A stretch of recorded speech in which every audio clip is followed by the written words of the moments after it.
Acts 13, 1 through 4 is an interesting passage. First, Paul was either a teacher or a prophet in the church at Antioch. He'd been there for several years by this point after Barnabas picked him up where he'd been deposited in Tarsus of Asia Minor. I'm guessing he was a teacher, though I'm sure the lines were always blurred just a little. Just this is telling, though. The last Barnabas had seen of him in Jerusalem, at least 10 years before, he'd been a relatively new convert for about 3 or 4 years or so, stirring up trouble.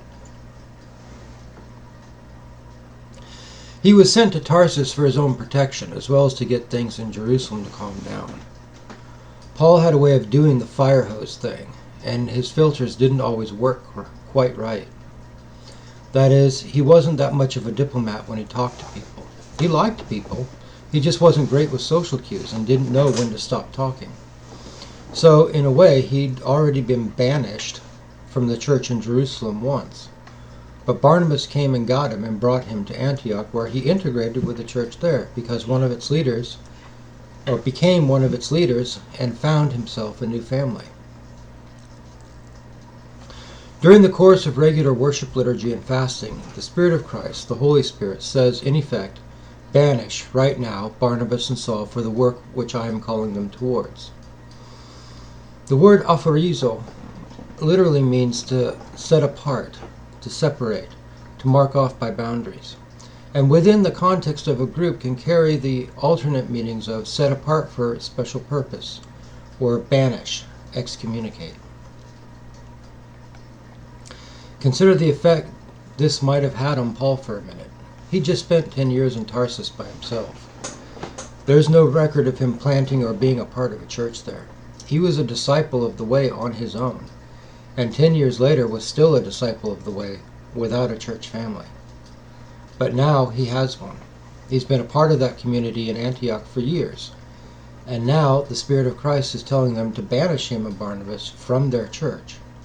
It's for a good reason, it's for a specific work, yes, but nevertheless it's clear that their stay in Antioch was over. They're being ejected from the church, with the church's blessing for a specific work, but there's no appeal on this, just like there was no appeal when Paul was sent to Tarsus. In verse 3, that this was actually a separation or banishment is rendered by the term apoluo, where it says, and having put their hands on them, they undid them. Apoluo has the meaning of to undo, to release, to set free, to untie.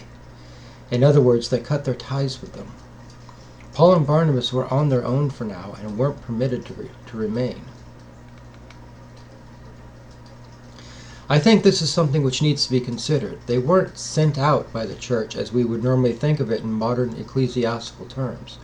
They were set outside the church because the Spirit of Christ told them to. Imagine Paul's feelings on the subject given his recent past history. On the one hand, his goal was to serve Jesus Christ, but on the other hand, he was forcefully being pushed out of his found family and not really being given a choice in the matter if he wanted to be obedient. In the passage in Acts, they aren't really given a direction either by the Spirit of Christ. It's just, you're done here, get out. So where do they go? They head for Cyprus, where Barnabas was from. What's interesting is that they don't head for Tarsus. In fact, Paul never returns to Tarsus again in the book of Acts. There's no record of him ever returning to Tarsus. One would think that if he had family or contacts there, it would at least be a stopping point at some time or another, and it wouldn't have required passage on a boat from Antioch. This lends support to my thinking that Paul wasn't actually from Tarsus in Asia Minor at all, but rather Tarshish in Semitic languages, which sounds an awful lot like Tarsus when pronounced in Greek or Latin, and which was in Hispania Ulterior. He literally had no reason to return to Tarsus. So they head for Barnabas' home country in Cyprus, probably because they don't know where else to go, and Barnabas does have family and contacts there. That they stop in Salamis and begin preaching in the synagogues there suggests that this is probably Barnabas' hometown, and they were staying with his family. The text also suggests that this is where they picked up John Mark as a helper before continuing on to traverse the whole island. Imagine how they're feeling, though. What we call the first missionary journey was Paul and Barnabas being literally kicked out of the church of Antioch onto the street by the Spirit of Christ, and then feeling like they've been left to their own devices half the time, not knowing where they're supposed to go or what they're supposed to do.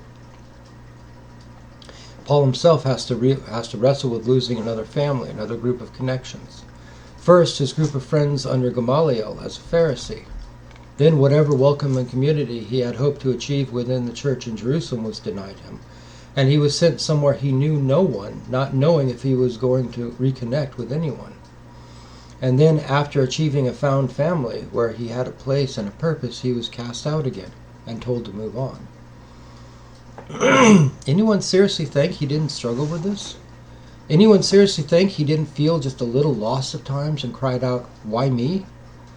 The man who wrote the letters of the New Testament hadn't formed yet, and this was a part of the process, but no one said it wasn't painful, or that it wasn't like trying to find his way blind through all of it.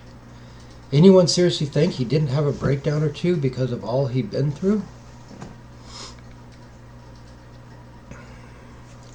Saul, who was also called Paul, would find his footing, and he would go on to do pretty much the same thing for the rest of his life.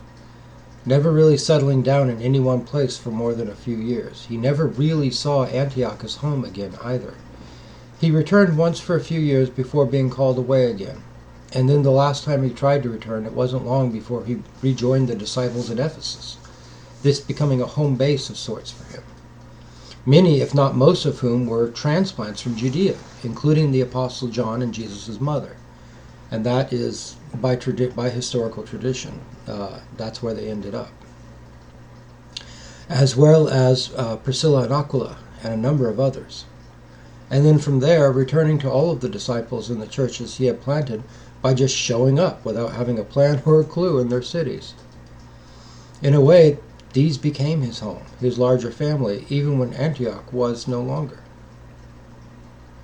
You don't get to where Paul was by remaining stationary and comfortable. He was constantly losing everything and leaving it behind.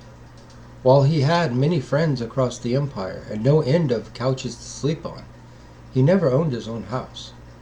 He rented them when he needed to, but he never owned one, and it was never permanent. The emotional toll it took on him was considerable, as he was conditioned again and again to let everything go, and the transient nature of things was reinforced for him tangibly again and again. It got to the point where he realized there was just no point in trying to have a stable home, possessions, and so on. Not for him, and not for what the Spirit of Christ had called him towards. Not every disciple was so transient as he was, but few of them were really permitted to be stationary anywhere for very long.